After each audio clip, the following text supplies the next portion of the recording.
Hey everybody, John Bailey here, gemstone artist and founder of the International Fastening Academy. Welcome again to the studio, welcome to another video, and this is a special shout out to my friend Sean Hughes over in UK, who is the most generous and prolific provider of information in the hand engraving space that I know of. Special thanks to Sean, and any of you who are interested in that particular artistic endeavor, I'm going to leave a link to Sean's channel in the comments. So go and check him out. He's really a fantastic guy, and again, gratitude to him. I want to talk about the most expensive and important piece of equipment that you can have in your artistic endeavors, and that is your own body.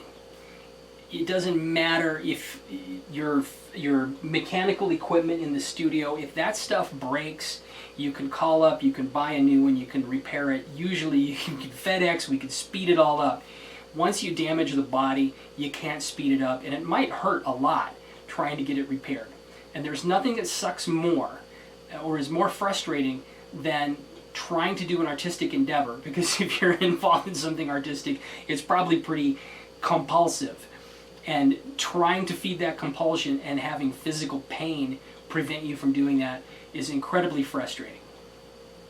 What's ironic and terrible is if your practices of the art are the thing that's caused the injury in the first place, then that's just really awful, and I really don't want anybody to have that. So the video today is going to be about some ergonomic issues and some health and maintenance type of things. The first thing that I really want to recommend is learn yoga. Do yoga. It'll teach you to have an awareness of tension in your body, tension in your mind, and it'll teach you to relax those things and release that tension that can otherwise be harmful. Take a yoga class locally, and I guarantee that it's going to be helpful. The other thing is begin to develop that awareness of your posture, your position. I see a lot of people fasting, see photographs all the time on the internet, people fastening in this kind of a position. They're grabbing the quill, they're doing this kind of thing. This is guaranteed problems. With the asymmetry of the shoulders, it's going to tilt the spine. You're going to wind up with lower back pain on one side, upper back or neck pain on the other side, shoulder pain. One of the things that people don't recognize as much, because it's a little bit hidden, is the wrist. The wrist itself is actually the root of a whole bunch of this problem. I'm trying to do something, I'm holding the wrist in this awkward flexed position, and it'll tend to become under stress. Part of why I'm focused on this is because I'm learning the art of hand push engraving. It's the expansion of my skill set I'm involved in right now.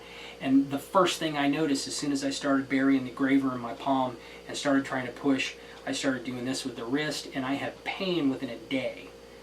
So being aware of this kind of ergonomic issue, right away I recognized I need to be doing some stuff to abate this and to fix it. One of the things that I know about is maintenance in the wrist joint, because I'm involved in a martial art, have been for about 40 years, that uses the wrist to manipulate the entire rest of the body in a lot of different ways.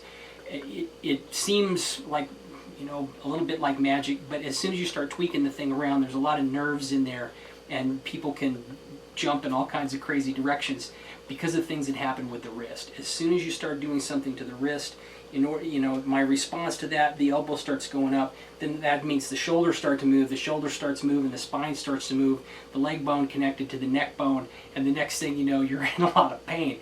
So paying attention to what's happening at the wrist is an important piece of ergonomics for both fasteners and hand engravers, and that's the connection here and the reason for the shout out to Sean. I want to mention a couple of stretches that we use in the martial art of Aikido, because one of the things I've noticed over the years is that nobody I know who practices that art has repetitive stress injuries in the wrist.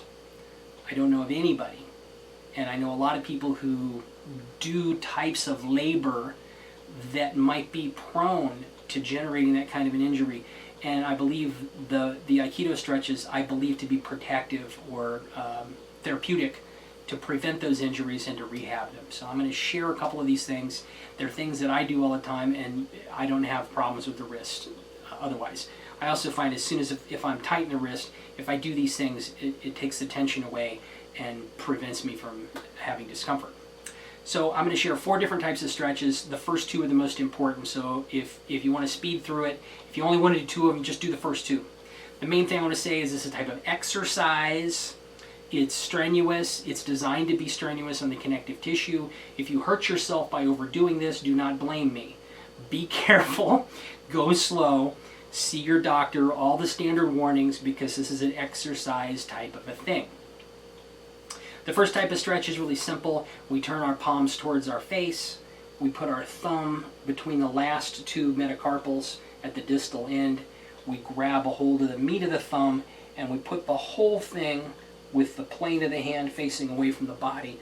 Put that in front of your body, in the center, not over to one side. Don't do this stuff crooked. Do it right in the center.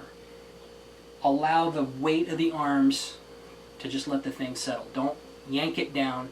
Just let it settle down. If you want to push a little, use the leverage of the arms, not the strength of the muscles. Just a little bit of leverage on the wrist. Don't overdo it. A little bit of stretching. This is maintenance, not tough guy stuff. And you can't be tough with the wrist. You get an injury. So be careful. It's just like this. Do both sides. Thumb between the last 2 metacarpals. Grab the meat of the thumb. Put it in the center. Let it settle down. Stretch a little bit. What does this look like from the side?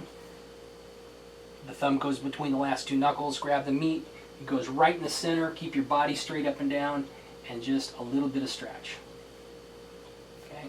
This is a basic wrist stretch.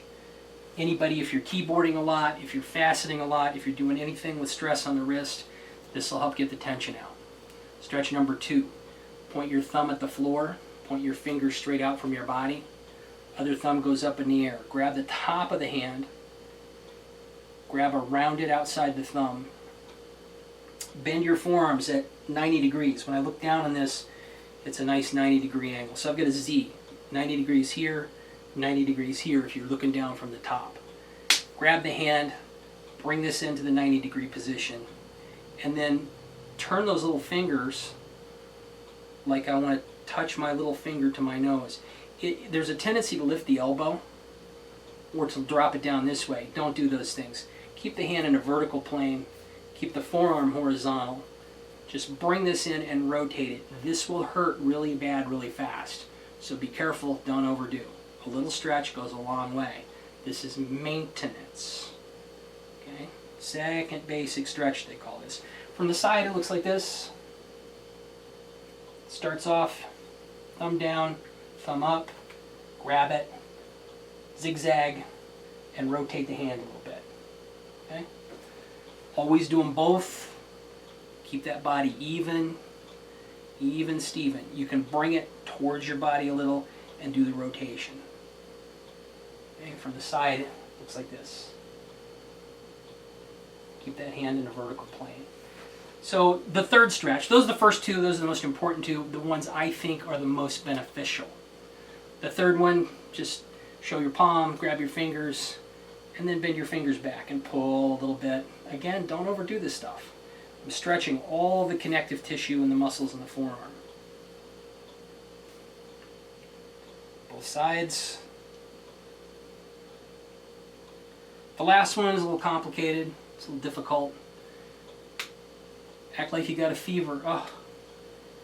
So thumb down. Now turn these all the way over, palm to palm. Rotate that wrist and make a box. Hand goes up, forearm goes over, upper arm goes down, forms a box. Push away from yourself. Turn this like a wrench. If you look at it from the end, my hand is a wrench, my forearm is a big bolt. Rotate the bolt. Okay. This is a more advanced one of the stretches. It's a little more uncomfortable. Again, don't overdo. Don't overdo. Don't hurt yourself. This is for fixing yourself, not hurting yourself.